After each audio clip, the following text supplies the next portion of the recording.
Hello friends, hello students. बहुत दिन हो गया कि हमने कुछ पढ़ाई नहीं किया। अगर किया भी होगा तो बहुत सारी चीजें अपने को समझी भी नहीं होगी। लेकिन आज हम क्या करने वाले हैं, बहुत दिन से पढ़ाई नहीं की है, बहुत दिन से मैंने भी आपको नहीं पढ़ाया है, तो आज हम शुरू करते हैं कुछ अच्छे टॉपिक से।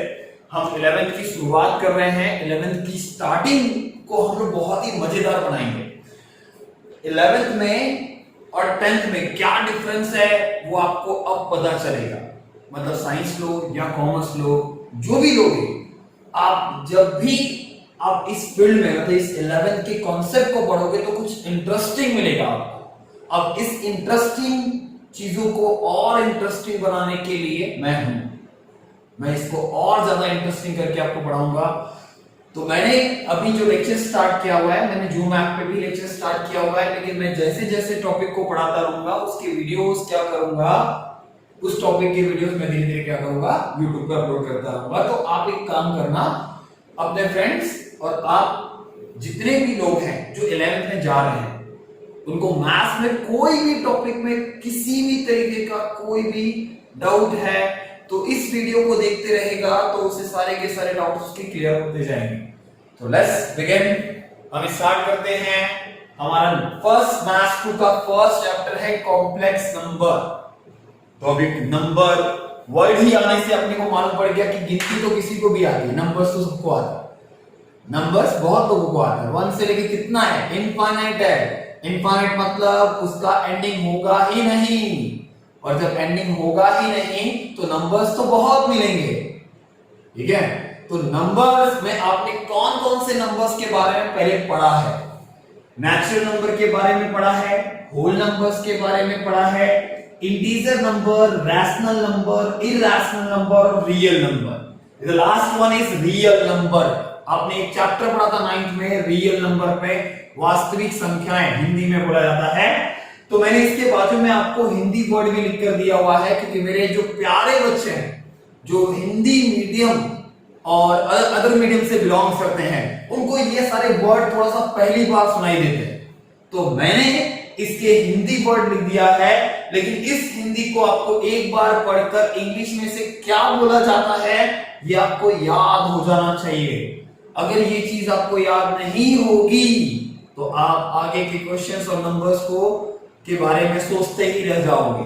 तो आपको ये टॉपिक के बारे में जितना ज्यादा हो, आप प्राकृतिक संख्या को नेचुरल नंबर बोलते हैं, पूर्ण संख्या को होल नंबर बोलते हैं, पूर्णांक संख्या को इंटीजर, परिमेय को रैशनल, अपरिमेय को इरैशनल और वास्तविक संख्या को रियल नंबर बोलते हैं। तो ये सब किसके अंदर इंक्लूड हो जाता है? कॉम्प्लेक्स नंबर में। मतलब इन सब का कौन आया, समझ जाओ। Natural number, whole number, integer, rational, irrational और रियल नंबर के बाद मतलब सबसे छोटा नेचुरल नंबर, फिर उससे बड़ा होल नंबर, फिर इंटीजर, फिर रैशनल। लेकिन रैशनल और इरैशनल इज डिफरेंट पार्ट। ठीक है, दो अलग अलग पार्ट है, लेकिन रैशनल और इरैशनल ये दोनों के दोनों नंबर किस में आते हैं? रियल नंबर में आते हैं। लेकिन उससे भी बड़ा कौन आया? अब कॉम्प्लेक्स नंबर आया। ये कॉम्प्लेक्स नंबर क्या होता है? जो कोई नहीं कर पाता वो कॉम्प्लेक्स नंबर कर पाता है। जो कोई नहीं कर पाता वो कौन करता है? कॉम्प्लेक्स नंबर करता है। तो ये कॉम्प्लेक्स नंबर किसके लिए एप्लीकेबल है? रियल नंबर के लिए एप्लीकेबल है। किसके लिए? Real number. और रियल नंबर कौन है? आज तक का सबसे बड़ा था। ठीक है, और उसको भी हैंडल करने के लिए कौन आया? कॉम्प्लेक्स नंबर आया। और ये कॉम्प्लेक्स नंबर क्या करेगा? कॉम्प्लेक्स नंबर क्या करता है? ये कॉम्प्लेक्स नंबर लाया क्यों गया? आपने बहुत सारी चीजें पढ़ी, लेकिन आज तक किसी ने ये नहीं पूछा -1 का स्क्वायर रूट क्या होता है, -16 का स्क्वायर रूट क्या होता है। तो बहुत जिसने भी आपको पढ़ाया होगा, मैंने भी पढ़ाया होगा या किसी और ने भी पढ़ाया होगा 10th स्टैंडर्ड में, 9th स्टैंडर्ड में, तो उसने एक चीज पढ़ाई होगी कि नेगेटिव साइन का स्क्वायर रूट, नेगेटिव नंबर का स्क्वायर रूट नहीं निकलता। आपको ये चीज पढ़ाई गई है, नेगेटिव नंबर का स्क्वायर रूट नहीं निकलता। जब भी आपने b स्क्वायर माइनस 4ac की वैल्यू निकाली थी तो b स्क्वायर माइनस 4ac की वैल्यू पॉजिटिव आई तो भी आंसर निकलता था, जीरो आया तो भी आंसर निकलता था, लेकिन माइनस आता तो आंसर नहीं निकलता था, राइट। तो आज जब माइनस आता था तो आंसर नहीं निकलता था, तो अब हम कॉम्प्लेक्स नंबर का यूज करके उसके आंसर्स को फाइंड करेंगे। तो यहां पर आपके पास रियल नंबर ऐसा वर्ड लिखा है और मैंने अभी जो हिंदी में बोला वही इंग्लिश में मैंने राइट करके लिखा है, यहां पे लिख कर गया है the real number is the square root of negative number is not defined. The square root of negative number is not defined. मतलब नेगेटिव नंबर जो भी होंगे, जैसे -16 हो गया, -1 हो गया, उसका स्क्वायर रूट नहीं निकाला जा सकता, नॉट डिफाइन आता है उसका आंसर। और नॉट डिफाइन का हिंदी वर्ड होता है अपरिभाषित आता है। ओके, तो यहां पर मैंने एक इक्वेशन लिखा है, the equation x square plus 1 is equal to 0. This equation has no solution. इसका कोई भी सॉल्यूशन नहीं होता, और जब इसका कोई सॉल्यूशन नहीं होता इन अ रियल नंबर, तो उसके लिए कौन आएगा? कौन आएगा? कॉम्प्लेक्स नंबर आएगा। तो ये कॉम्प्लेक्स नंबर क्या प्रेजेंट करता है? जब x square plus 1 is equal to 0 होता है तो x square is equal to -1 होता है, और -1 का अगर स्क्वायर लूं तो यहां पे प्लस माइनस रूट -1 आएगा। और यहां पर मैंने एक चीज लिखा है, रूट -1 का कभी भी क्या आंसर नहीं आएगा, is not belongs to real number. वो किसको बिलोंग्स नहीं करेगा? रियल नंबर को बिलोंग्स नहीं करेगा। ओके, तो वो किसको बिलोंग्स करेगा? कॉम्प्लेक्स नंबर को बिलोंग्स करेगा। अगर वो कॉम्प्लेक्स नंबर को बिलोंग्स कर रहा है तो उसके लिए एक चीज होती है, वो होता है आई मतलब मैं नहीं बिलोंग्स कर रहा हूं, मेरी वजह से नहीं आ रहा। आई का मतलब आयोटा, इस वर्ड का मतलब होता है आयोटा। मतलब कभी भी रूट माइनस वन को किससे डिफाइन किया जाता है? The symbol of I which stand for iota. Word क्या बताता है? आयोटा वर्ड बताता है, राइट। तो ये जो वर्ड है आयोटा, ये किसके लिए बनाया गया? आई के लिए बनाया गया। आई को आयोटा वर्ड से डिनोट करते हैं हम लोग। इतना समझा? हमने यहां पर एक चीज, ये नंबर्स पढ़े, और नंबर्स पढ़ने के साथ साथ हमने ये पढ़ लिया कि आयोटा क्या होता है। आयोटा का मतलब अब मैं बताता हूं आपको, रूट -1 मतलब x is equal to plus minus क्या मिलेगा आपको? i, क्योंकि x is equal to plus minus i किसको डिनोट कर रहा है? रूट -1 को, और root -1 is stand for is denoted by symbol i। तो अगर रूट -1 i से प्रेजेंट हो रहा है तो i किसकी वैल्यू होगी? रूट -1 की। तो देखो आंसर क्या मिल रहा है, x is equal to plus minus i। Clear? इतना क्लियर हुआ आपको? ये सारी चीजें क्लियर होने के बाद अब हम लोग कॉम्प्लेक्स नंबर के अंदर धीरे धीरे इंटर करेंगे। मतलब कॉम्प्लेक्स नंबर वो होता है जिसके पास मैं नहीं आई होता है। आई मतलब आयोटा होता है। ओके, इतना क्लियर रखना। जस्ट वेट, नेक्स्ट टॉपिक देखते हैं हम लोग। नेक्स्ट टॉपिक क्या है? z is equal to a plus b i. z is equal to a plus b i word का मतलब है कि कॉम्प्लेक्स को इस तरह से हम लोग डिनोट करते हैं, कॉम्प्लेक्स नंबर को इस तरह से डिनोट करते हैं, z is equal to a plus bi, where a and b belongs to real number. a and b belongs to real number, मतलब ये a है ये b है, ये दोनों a और b किसको बिलोंग्स करेंगे? रियल नंबर को। लेकिन जिसके पास i होगा उसे रियल नंबर काउंट नहीं किया जाएगा। मतलब रियल नंबर है, अगर मैं a और b की बात करूं तो वो रियल नंबर है, लेकिन is a part of b is a part of imaginary word. I जो वर्ड लिखा गया है उससे आयोटा डिनोट करते हैं, लेकिन इज आई जो है उस वर्ड का एक और नाम रखते हैं हम लोग, इमेजिनरी पार्ट। ठीक है, मतलब जिसको हमने कंसीडर किया है कि कि √-1 को हम लोग i बोलते हैं। √-1 को क्या बोलते हैं हम लोग? i। तो ये चीज में दो होता है, a plus bi is both numbers are belongs to real number, the I is a imaginary part। तो यहां पे मैंने दो पार्ट लिखे हैं, is a real part of z and imaginary part of z, जिसको हम लोग किस तरह से लिखते हैं? r ब्रैकेट में z और i ब्रैकेट में z। तो यहां पर आपको रियल पार्ट ऑफ z में आपको जो z मिला रियल पार्ट, इसको हम लोग क्या लिखेंगे? a। मतलब रियल पार्ट आपका क्या हो गया? a और इमेजिनरी पार्ट क्या हो गया आपका? b। तो बहुत लोग क्या करते हैं, इमेजिनरी पार्ट जैसे ही बोला जाता है तो बहुत लोग bi लिख देते हैं, तो ये रॉन्ग है। तो आपको सिर्फ और सिर्फ क्या लिखना है? b is the imaginary part of a and sorry imaginary part of b and real part of a। Just like हम लोग एक एग्जांपल लेते हैं, z is equal to 3 minus 5i, ऐसा लिख दिया गया और पूछ लिया आपको कि रियल पार्ट ऑफ z क्या है and imaginary part of z क्या है। तो real part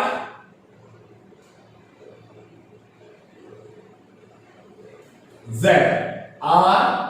z is equal to क्या होगा एंड इमेजिनरी पार्ट क्या होगा?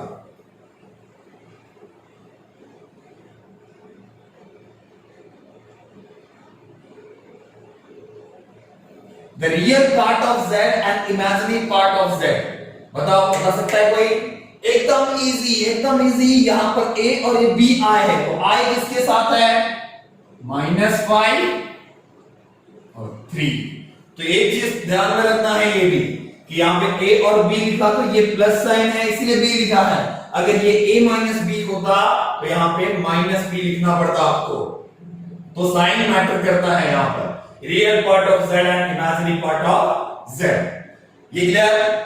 ऐसे कितने भी क्वेश्चंस आएंगे आपको क्या करना है? रियल पार्ट ऑफ z और इमेजिनरी पार्ट ऑफ z ऐसा लिखना पड़ेगा। ओके, अब यहां पर इसमें क्या होता है? कॉम्प्लेक्स नंबर के 3 पार्ट होते हैं।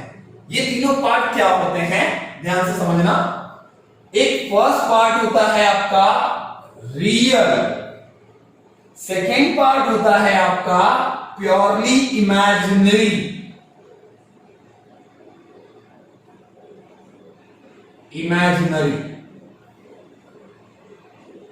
और थर्ड पार्ट होता है आपका imaginary. Okay, if the first part is real and second part purely imaginary and third part imaginary। तो रियल क्या होता है? इमेजिनरी। प्योरली इमेजिनरी क्या होता है? इमेजिनरी। इमेजिनरी वर्ड एक चीज बता देगा आपको कि वो कौन से फॉर्म में होगा? Is a complex form a plus bi where the a and b belongs to real number not even 0। मतलब a और b की वैल्यू 0 नहीं होगी। लेकिन प्योरली इमेजिनरी और रियल में क्या होगा? is a plus 0r, here 0 plus br। ये और ये ध्यान से देखो, यहां पर मैं अगर कंपैरिजन करूं तो आप समझो कि ये a और b है, तो a की वैल्यू a दिख रही है लेकिन b की वैल्यू 0 है। तो जिस जगह पर b की वैल्यू 0 होगी वो क्या होगा? रियल होगा। और जहां पर a की वैल्यू 0 होगी वो क्या होगा? प्योरली इमेजिनरी होगा। मतलब उसके साथ कोई भी a वाला टर्म अटैच नहीं किया जाएगा, और अटैच किया भी जाएगा तो उसे क्या बोला जाएगा? 0। और इमेजिनरी में a plus bi लिखा होता है, और a plus bi में कोई भी नंबर 0 कंसीडर नहीं किया जाएगा। a भी कोई मोर देन 0 या लेस देन 0 होगा, और b भी मोर देन 0 या लेस देन 0 होगा, लेकिन 0 नहीं होगा। ये होता है आपका 3 parts of complex number, is real, purely imaginary complex number and imaginary complex number. Real complex number, purely imaginary complex number and imaginary complex number. Okay, इतना क्लियर? अब आप आते हैं प्रॉपर्टी ऑफ आयोटा पे। प्रॉपर्टी ऑफ आयोटा क्या होता है? Property of iota. Property of iota में हम लोग आई को कंसीडर करते हैं √-1, जहां पे आई की वैल्यू √-1 है। हमने ये कंसीडर कर लिया है कि आई की वैल्यू √-1 है, तो अगर मैंने इसका स्क्वायर किया तो स्क्वायर करने पे क्या हटेगा? रूट हटेगा। अब रूट आई का स्क्वायर हो गया और इसका रूट हट गया, तो हमको एक चीज का आंसर मिल गया, जहां पर भी आई स्क्वायर होगा वहां पे -1 लिखा जाएगा। जहां पे भी आई स्क्वायर होगा वहां पे क्या लिखा जाएगा? -1 लिखा जाएगा। और -1 लिखने के बाद आपको आई स्क्वायर का अगर आंसर मिल जाता है तो आगे के टर्म्स का आंसर बहुत ही इजीली मिलेगा आपको। आई क्यूब आई स्क्वायर इंटू आई, इसकी वैल्यू कितनी है? -1। कहां पे? ऊपर देखो, आई स्क्वायर की वैल्यू क्या है? -1। तो -1 इंटू आर, तो ये हो गया -r। अगर मैं इसमें पूछूं कि -i इन तीनों में से क्या है, तो रियल है कि प्योरली इमेजिनरी है कि इमेजिनरी, तो -i मिल रहा है आपको। और i की वैल्यू कहीं नहीं पुट अप करोगे आप कि i की वैल्यू √-1 है, वो भी पुट अप कर देने का। हमको जो आंसर चाहिए वो आंसर i के फॉर्म में चाहिए, मतलब आयोटा होना ही चाहिए उसमें। ओके, तो यहां पे आंसर क्या मिला आपको? -i। ठीक है, लेकिन i मिलेगा तो अगर i square, i cube, i⁴, i⁵, जहां पे भी जितने भी टर्म्स मिलेंगे वो अगर i का आंसर आ रहा है तो ठीक है, आयोटा में आंसर आ रहा है तो ठीक है, और नहीं तो रियल में आना चाहिए, नहीं तो कॉम्प्लेक्स में मिलना चाहिए, a प्लस bi के फॉर्म में। ओके, मतलब इन तीनों पार्ट में से किसी में भी आंसर आपको मिल सकता है। तो यहां पर next one, i⁴ i square into I square, तो -1 कितनी बार यूज हो रहा है?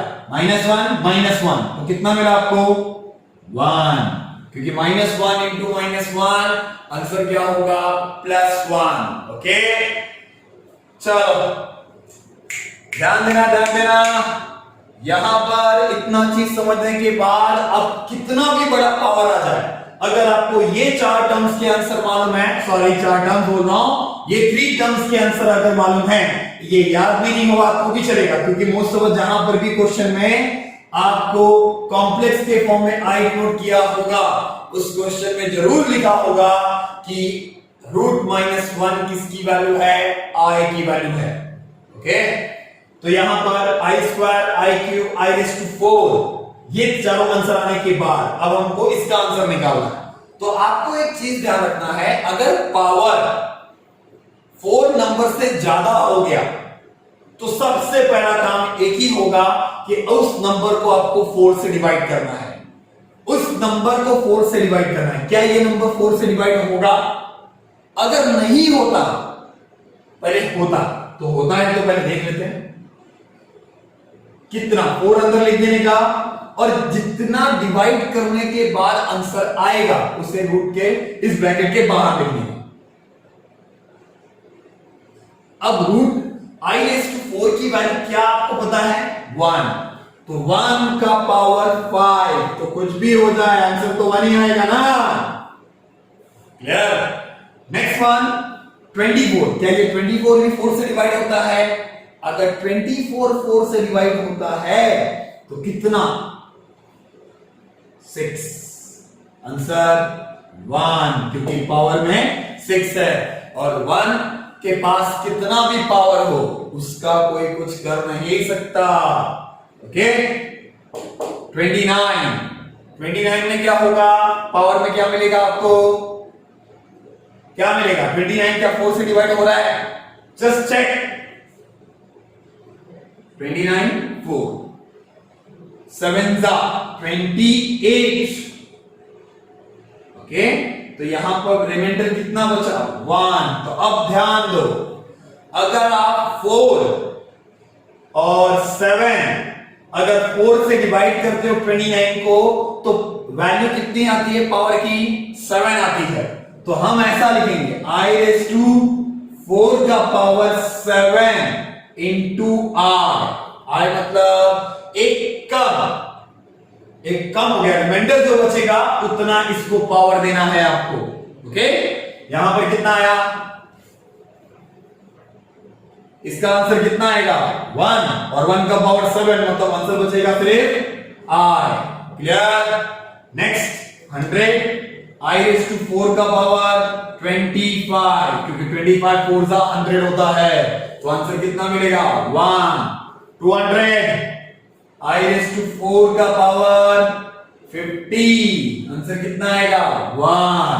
नेक्स्ट 20 क्या 20 4 से डिवाइड होता है, तो बहुत लोग के दिमाग में क्या आता है मालूम है, 20 को डिवाइड करते हैं 4 5 जा, लेकिन ये ध्यान से डिवाइड करना, i रेज़ टू 4 का पावर 505 मिलेगा, इसका आंसर भी क्या आएगा 1। नेक्स्ट 21 है, 21, चलो मैं इसको 21 ना लिखकर 23 लिख देता हूं। ओके, 23 लिख दिया, मतलब क्या होगा, डिवाइड करते हैं, डिवाइड करने आएगा 20 अगर डिवाइड हो रहा है 505 आ रहा है, तो क्या 21 डिवाइड होगा, नहीं होगा। 23 4 का डिफरेंस मिल रहा है ना आपको, और 4 का डिफरेंस मिल रहा है, इसका मतलब यहां पे i रेज़ टू 24 होता तो डिवाइड होता, नहीं तो नहीं होता। तो कितना रिमाइंडर बचेगा 3 i cube is equal to, अब देखो i रेज़ टू 4 का पावर 505 आया, और उसके बाद i क्यूब बच गया, और i क्यूब में से i क्यूब की वैल्यू कितनी है -i, तो आंसर, इसका आंसर कितना है 1 का पावर 505 1, और यहां पर आया -i। ये क्लियर, इतना आपको अच्छी तरह से आना चाहिए। पहले ये सारी चीजें अगर आपको आ रही है तो आपका हाथ कोई नहीं पकड़ सकता कॉम्प्लेक्स नंबर में, क्योंकि इसके बाद आपको ये टर्म्स अगर याद हो गए, इसका आंसर निकालने आ गया, तो कितना भी बड़ा पावर होना क्या फर्क पड़ता है, आपको आंसर आएगा ही आएगा। ओके, और वैसे भी पढ़ रहे हो 2 से 3 बार रिवाइज करोगे तो आपको बहुत सारे क्वेश्चंस आएंगे ही, कोई टेंशन नहीं लेना। चलो अब हम लोग नेक्स्ट टॉपिक देखते हैं। अब इस नेक्स्ट टॉपिक में क्या होगा, नेक्स्ट टॉपिक में क्या देखना है, आपने रूट -1 की वैल्यू क्या लिखी, रूट -1 की वैल्यू आपने लिखी r, ठीक है। तो अब जहां पे भी रूट -1 हुआ वहां पे आपने -1 लिख दिया, रूट -1 हुआ वहां पे क्या लिखा आपने i लिखा। तो समझो अगर मेरे को क्वेश्चन में रूट 16 दिया तो यहां पे तो माइनस है ही नहीं, यहां पे जब माइनस ही नहीं है तो इसका स्क्वायर रूट तो 4 होगा, लेकिन जब अगर माइनस आ गया तो स्क्वायर रूट निकालना है आपको, तो स्क्वायर रूट के लिए आपको यहां पर लिखना पड़ेगा 16 इंटू -1, और ये 16 इंटू -1 अगर रूट से बाहर होगा, 2 पार्ट में अलग कर देता हूं मैं, तो इस 16 का स्क्वायर रूट तो 4 होगा, और रूट -1 को आपने क्या लिखा है r, तो क्या आंसर मिला आपको 4r। तो आपको एक चीज का ध्यान रखना है, अगर मैंने माइनस में रूट दिया, माइनस नंबर को अगर रूट में रखा है तो आपका आंसर ये फिक्स होगा कि i मिलेगा ही, और 25 का स्क्वायर रूट कितना होगा 5r, यहां पर -36 आंसर क्या आएगा 6r, -100 आंसर क्या मिलेगा आपको 10r। ये क्लियर हुआ इतना? अब ये क्लियर हुआ तो आपको क्वेश्चन को कुछ सिंपलीफाई करना पड़ेगा। जब भी क्वेश्चन को सिंपलीफाई करने को आएगा तो सिंपलीफाई का मतलब होगा कि कॉम्प्लेक्स को a प्लस बी आई के फॉर्म में कन्वर्ट करना है। किसमें कन्वर्ट करना है? a प्लस बी आई, और a प्लस बी आई के फॉर्म में कन्वर्ट करने के लिए आपको कुछ क्वेश्चंस दिए हैं टेक्स्ट बुक में। क्या है क्वेश्चन? फर्स्ट क्वेश्चन है आपका minus root 16 3 root -25 plus root 36 plus -625, and second question है आपका 4 रूट -4 प्लस 5 रूट -9 -3 रूट -16। अब आपको इसके आंसर्स निकालने हैं, तो बहुत ही इजी है, वे बहुत इजी है इसका। आपको बहुत इंटरेस्ट आएगा ये सारे टॉपिक को पढ़ने के लिए, तो बार बार इस जरूर ध्यान से इन सारी चीजों को देखो, तो आपको चीजें बहुत अच्छे से समझ में आएगी। तो यहां पर मैंने भी आपको बताया इसका आंसर 4i माइनस क्या आएगा, इसका आंसर 15i। 15i क्यों पता चला, इसका आंसर 5i इंटू 3 किया तो कितना मिला 15i प्लस 6i और यहां पे minus 24i। Okay, just like मैंने क्वेश्चन रॉन्ग लिखा है क्या, जस्ट वेट ओके, यहां पे प्लस है।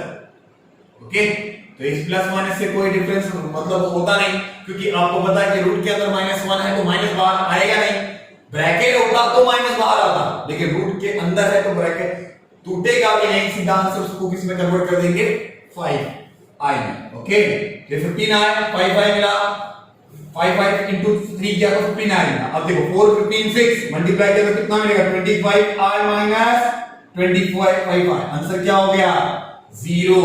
या तो आंसर रियल नंबर में आएगा, या तो रियल में होगा, या तो प्योरली इमेजिनरी होगा, या तो फिर इमेजिनरी नंबर में आएगा। लेकिन ये फिक्स है कि आंसर में कॉम्प्लेक्स का फॉर्म होना चाहिए। तो अभी मैंने आपको 3 पार्ट बताए थे, रियल, प्योरली इमेजिनरी और इमेजिनरी नंबर, तो उसी फॉर्म में आंसर मिलना चाहिए आपको। यहां पर इसका आंसर बताओ 2i होगा, 2i इंटू 4 किया तो कितना मिला आपको 8i प्लस 3i इंटू 5 किया 15i माइनस 4 12i। क्लियर, इधर 15 माइनस 12 is 3 प्लस 8 11i।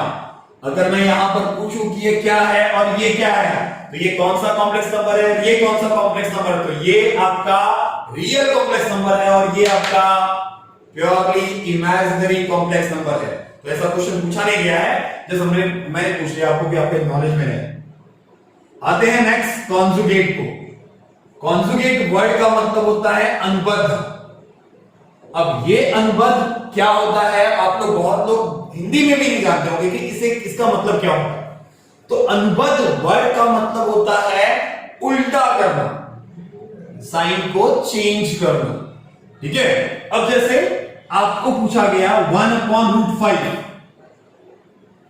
और मुझे एक इशू क्या है, जब भी हम लोग ये 1/√5 देखते हैं तो अपने दिमाग में ना बहुत ही तकलीफ होती है कि अपॉन में रूट आया है कैसे निकालेंगे, अपॉन में रूट आया कैसे निकालेंगे, तो अपॉन में रूट आया तो कैसे निकालेंगे। तो हमने एक तरीका निकाला था रैशनलाइजेशन। क्या, रैशनलाइजेशन। इस रैशनलाइजेशन वर्ड का मतलब होता है परमेयीकरण करना। इंग्लिश मीडियम वाले समझ गए होंगे कि रैशनलाइजेशन क्या होता है, और हिंदी मीडियम वाले समझ गए होंगे कि परमेयीकरण क्या होता है। तो आपको इतना पता होगा कि परमेयीकरण में रूट में जो भी टर्म होता है सिंगल रूट में, वहां पे प्लस माइनस नहीं होगा, तो आपको उसी नंबर से क्या करना पड़ता है, मल्टीप्लिकेशन करना पड़ता है। तो मल्टीप्लाई करते हैं 1/√5 इंटू √5/√5 इज इक्वल टू √5/5। ये आपका आंसर है रैशनलाइजेशन में, क्योंकि √5 इंटू √5 क्या होता है 5 होता है। ठीक है, अब आते हैं नेक्स्ट क्वेश्चन पे 1/3 माइनस √5। अब ये बता दो 1/3 माइनस √5 में अगर अपॉन में रूट आया है तो उसे रैशनलाइजेशन के लिए किससे मल्टीप्लाई करते हैं हम लोग। तो यहां पर एक चीज का ध्यान रखते हैं हम लोग, 1/3 माइनस √5 इंटू 3 प्लस √5/3 प्लस √5। ये जो मल्टीप्लिकेशन हुआ है 3 प्लस √5 3 प्लस √5, ये है कॉन्जुगेट, ये है आपका अनुबद्ध जो आपको प्लस और माइनस में मिलता है। 3 माइनस √5 है तो मल्टीप्लाई किस में किया 3 प्लस √5 में, तो इसे क्या बोला गया, कॉन्जुगेट बोला गया। तो ये क्या है आपका कॉन्जुगेट वर्ड, मतलब समझा अनुबद्ध करनी क्या होता है। क्लियर बेटा, अगर ये सारी चीजें अगर आपको आ रही है 3 प्लस √5 3 माइनस √5, तो ये जो मैंने उल्टा टर्म्स अटैच किया, मतलब उल्टा मतलब प्लस है तो माइनस से और माइनस है तो प्लस से, तो तो इससे जब हम लोग क्या करते हैं, रैशनलाइजेशन करते हैं, मतलब हरों का परमेयीकरण करते हैं, रैशनलाइजेशन ऑफ डिनोमिनेटर करते हैं, तो उसमें जो जिस नंबर से हम लोग मल्टीप्लाई करते हैं, जिस टर्म से हम लोग मल्टीप्लाई करते हैं, वो होता है कॉन्जुगेट। ओके, तो अब हम पढ़ते हैं कॉन्जुगेट होता क्या है, कॉन्जुगेट कॉम्प्लेक्स नंबर में कैसे लिखना है आपको। यहां पे कॉन्जुगेट लिखने के लिए आपको कुछ क्वेश्चंस दे रहा हूं, वो क्वेश्चन ध्यान से लिखना और उसका कॉन्जुगेट बताना। आपको z is equal to 3 plus I लिखा जाएगा, z is equal to √5 minus I लिखा जाएगा, z is equal to √2 plus √3 I लिखा जाएगा, और मुझे इसका कॉन्जुगेट लिखना है। तो कॉन्जुगेट को हमेशा z बार से दिखा दो, ये है आपका z बार, ठीक है, z बार और z बार। तो इसका कॉन्जुगेट 3 माइनस आई, इसका कॉन्जुगेट आई, इसका √2 प्लस √3 आई। एक चीज का इसमें ध्यान रखना, जब भी हम कॉन्जुगेट लिखेंगे तो वो कॉन्जुगेट सिर्फ और सिर्फ किस टर्म का साइन चेंज करेगा, डी आई टर्म्स का साइन चेंज करेगा। मतलब ये जो पार्ट है ना जिसके पास आई होगा उसी का सिर्फ क्या बदलना चाहिए, साइन बदलना चाहिए, क्योंकि रियल पार्ट का साइन इमेजिनरी पार्ट का ही अगर साइन बदलेगा तो ही सही है, नहीं तो रॉन्ग हो जाएगा वो। अगर मैंने क्वेश्चन में आपको 3 दे दिया तो 3 का कॉन्जुगेट 3 ही होगा, और अगर मैंने z का 2i दे दिया तो z बार आपका -2i ही होगा। मतलब किसका part is the imaginary part of z का ही क्या बदलेगा, साइन बदलेगा, रियल पार्ट ऑफ z का साइन नहीं बदलेगा। क्लियर, इतना क्लियर हुआ। अब एक और क्वेश्चन है इसमें जिसमें आप कंफ्यूज हो जाओगे, इसका आंसर क्या आएगा। इसका मैंने आंसर बोला कि इसका कॉन्जुगेट क्या होगा, तो इसका कॉन्जुगेट निकालने के लिए आपको सबसे पहले रूट के अंदर के माइनस को आई में कन्वर्ट करना है, बाहर के माइनस को नहीं, रूट के अंदर। तो यहां पर आया आई मिलेगा कि नहीं मिलेगा। बहुत लोग इसको क्या समझते हैं, मालूम है, इज द रियल पार्ट, आई आपको दिखेगा नहीं तो आपको रियल दिखेगा, लेकिन आप एक चीज समझो कि जो रूट के अंदर होता है उसके पास माइनस हुआ तो इसका मतलब is an imaginary part of z। Okay, then √-5i ये z का आंसर है, और तो z बार का आंसर आपको क्या मिलेगा, √5i। कोई दिक्कत होना भी नहीं चाहिए, क्योंकि हम पढ़ने वालों में से है ना, हम पढ़ने वालों में से हो गया तो तभी तो हमको सारा आंसर मिलेगा। ओके, क्लियर, कोई दिक्कत होना भी नहीं चाहिए। चलो नेक्स्ट देखते हैं।